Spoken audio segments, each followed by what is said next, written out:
പ്രഭാഷണത്തിനായി സാംസ്കാരിക വകുപ്പ് secretary Shrimati mini Antony IAS ആദരപൂർവ്വം ക്ഷണിക്കുന്നു.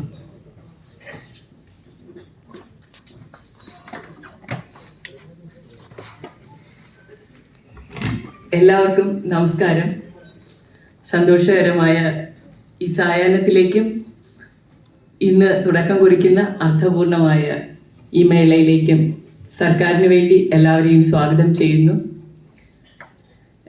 സ്വാഗത പ്രഭാഷണത്തിൽ ശ്രീമതി സുജ സമം എന്ന സർക്കാരിൻ്റെ സ്ത്രീ ഭാഗധേയം സാമൂഹ്യ ജീവിതത്തിൽ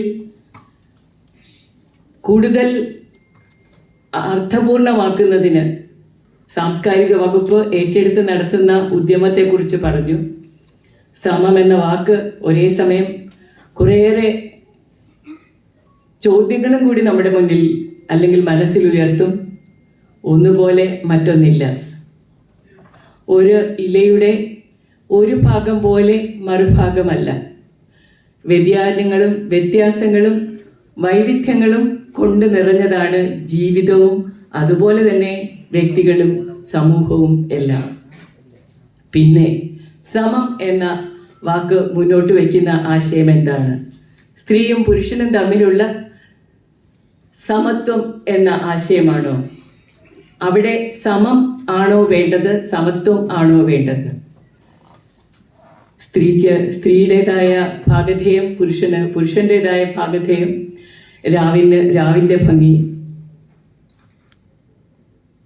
പകലിന് രാജസഭാസ്കരൻ നൽകുന്ന ഭംഗി അയ്യപ്പ പണിക്കർ സാറിൻ്റെ വരികളാണ്. ഇത് രാവും പകലും പോലെ ഓരോ നിമിഷവും വ്യത്യസ്തമായിരിക്കുന്നത് പോലെ, ഓരോ വ്യക്തികളും വ്യത്യസ്തരായിരിക്കുന്നത് പോലെ, variety is the spice of life എന്ന് പറയുന്ന വിശ്വമഹാകവിയുടെ വാക്കുകളെ ഓർമ്മിപ്പിച്ചുകൊണ്ട് വൈവിധ്യപൂർണമായ ആ പെരുമയെ നിലനിർത്തിക്കൊണ്ട് തന്നെ നമ്മുടെ സാമൂഹ്യ ജീവിതത്തിൽ അന്തസ്സുറ്റ സമീപനങ്ങളിലൂടെയും ശരിയായ നിലപാടുകളിലൂടെയും ഭരണഘടനാനുസൃതമായ നീക്കങ്ങളിലൂടെയും ഓരോ വ്യക്തിയുടെയും അന്തസ്സിനെയും അഭിമാനത്തെയും അവരർഹിക്കുന്ന നീതിയെയും നേടിക്കൊടുക്കുന്നതിനുള്ള സമൂഹത്തിലെ മുന്നേറ്റങ്ങളെയാണ് സമം മുന്നോട്ട് വയ്ക്കുന്നത്. അതുകൊണ്ട് തന്നെ സ്ത്രീകൾക്ക്, ഭിന്നശേഷിക്കാർക്ക്, ട്രാൻസ്ജെൻഡേഴ്സിന്, പ്രത്യേക പരിഗണന അർഹിക്കുന്നവർക്ക്, മാർജിനലൈസ് ചെയ്യപ്പെടുന്നവർക്ക് എല്ലാം സ്വായത്തമാകുന്ന നീതിയെക്കുറിച്ചുള്ള വലിയ സ്വപ്നമാണ് സർക്കാരിൻ്റെ വികസന നയം. ആ നയത്തിലെ ഏറ്റവും പ്രധാനപ്പെട്ട ഒന്ന് തന്നെയാണ് സമമെന്ന ഈ ഒരു മുന്നേറ്റത്തിലൂടെ കഴിഞ്ഞ 2-3 വർഷങ്ങളായിട്ട് നാം ജനങ്ങളുടെയും നമ്മുടെയും തന്നെ ചിന്തയുടെ മധ്യത്തിലേക്ക് നിർത്തുന്ന ഈ ഒരു ചെറിയ ആശയം ശ്രീമതി ചിത്രയെ പോലെ, ഗായിക ചിത്രയെ പോലെയുള്ള ഒരുപാട് പേര് ഈ ഒരു മുന്നേറ്റത്തിൻ്റെ ഭാഗമായി നടക്കുന്ന പരിപാടികളിൽ വളരെ ഉദാരമായ സമീപനം സ്വീകരിച്ചുകൊണ്ട് ഞങ്ങളോടൊപ്പം ചേർന്ന് സഞ്ചരിച്ചു കൊണ്ടിരിക്കുകയാണ്.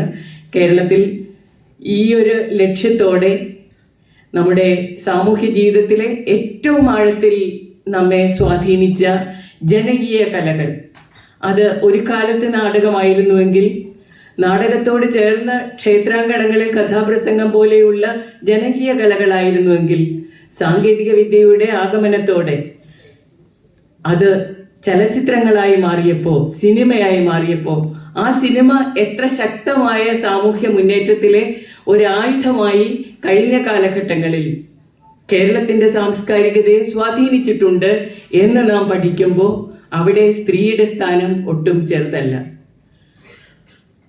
അഭിനേതാക്കളായി മാത്രമല്ല, ഒരുപാട് മേഖലകളിൽ ഈ ഒരു ജനകീയ പ്രസ്ഥാനത്തെ മുന്നോട്ട് നയിക്കുന്നതിന് ത്യാഗപൂർണമായ സഹകരണം അല്ലെങ്കിൽ പങ്കാളിത്തം നിർവഹിച്ച സ്ത്രീകളെ നമുക്ക് നന്നായിട്ട് ആഴത്തിൽ പരിശോധിച്ച് നോക്കുമ്പോൾ സിനിമാ ചരിത്രത്തിൽ കണ്ടെത്താൻ കഴിയും. അതും പഠന വിഷയമാകേണ്ട ഒന്ന് തന്നെയാണ്. ഇവിടെ ഇന്ന് ഈ ചലച്ചിത്രമേള നടക്കുന്നത് പ്രധാനമായും നമ്മുടെ വനിതാ ചലച്ചിത്ര പ്രവർത്തകരുടെ അവരുടെ ശ്രമങ്ങളെ പ്രത്യേകമായിട്ട് കാണുന്നതിനും മനസ്സിലാക്കുന്നതിനും വേണ്ടിയാണ്. 2017 മാർച്ചിൽ കോഴിക്കോട് ആരംഭിച്ച ഈ ഒരു വനിതാ ചലച്ചിത്രമേള അതിൻ്റെ 5ാമത്തെ എഡിഷനാണ് ഇവിടെ നടക്കുന്നത്. സ്ത്രീകൾ അവരുടെ തന്നെ അന്തർലോകങ്ങളെ എങ്ങനെ വെളിപ്പെടുത്തുന്നു സിനിമ എന്ന മാധ്യമത്തെ ഉപയോഗിച്ച്. ആ ഒരു കാഴ്ചപ്പാടിൽ സമൂഹത്തെ സ്വാധീനിക്കുന്ന ഈ ജനകീയ കലാരൂപത്തിൽ സ്ത്രീഭാഗധേയം എത്രമാത്രമുണ്ട്, അതാണ് ഈ തുടർ ദിവസങ്ങളിൽ നാം കാണുന്ന ചിത്രങ്ങളിലൂടെ നമ്മുടെ തന്നെ ഒരു വിലയിരുത്തലിലേക്ക് വരേണ്ട കാര്യം. ലോക സിനിമ വിഭാഗത്തിൽ 26 സിനിമകളാണ് പ്രദർശിപ്പിക്കുക. IFFKയിൽ സ്പിരിറ്റ് ഓഫ് സിനിമ പുരസ്കാരം ലഭിച്ച വനൂരി കഹൂവിൻ്റെ റഫീഖി, ഹോമേജ് വിഭാഗത്തിൽ കഴിഞ്ഞ വർഷം അന്തരിച്ച സുമിത്ര പരിസിൻ്റെ ദ ട്രീ ഗോഡസ്, കഴിഞ്ഞ ഡോക്യുമെൻ്ററി ഹ്രസ്വ ചലച്ചിത്രമേളകളിൽ പുരസ്കാരങ്ങൾ നേടിയ 3 ചിത്രങ്ങൾ, ഇവയൊക്കെ ഇതിൽ വരും. ഒപ്പം ഇവിടെ ഇന്ന് 2 വനിതകളായ അഭിനേതാക്കളെ, ശ്രീമതി ഉർവശി വേദിയിൽ എൻ്റെ അടുത്തിരുന്നപ്പോൾ എനിക്ക് ഒരു അപരിചിതത്വവും തോന്നുന്നില്ല, ഒരു സെലിബ്രിറ്റിയുടെ അടുത്തിരിക്കുന്ന ഒരു തോന്നലും ഉണ്ടാകുന്നില്ല. അതെന്തുകൊണ്ടാണ്? ഒരു അസ്വസ്ഥതയും അല്ലെങ്കിൽ ഒരു ഇൻഹിബിഷനും അല്ലെങ്കിൽ അതിലൊരു അങ്ങനെ ഒരു ആരാധന കലർന്ന ഒരു മനോഭാവം എനിക്ക് വരാത്തതെന്ന് ഞാൻ ആലോചിച്ച് നോക്കുകയായിരുന്നു.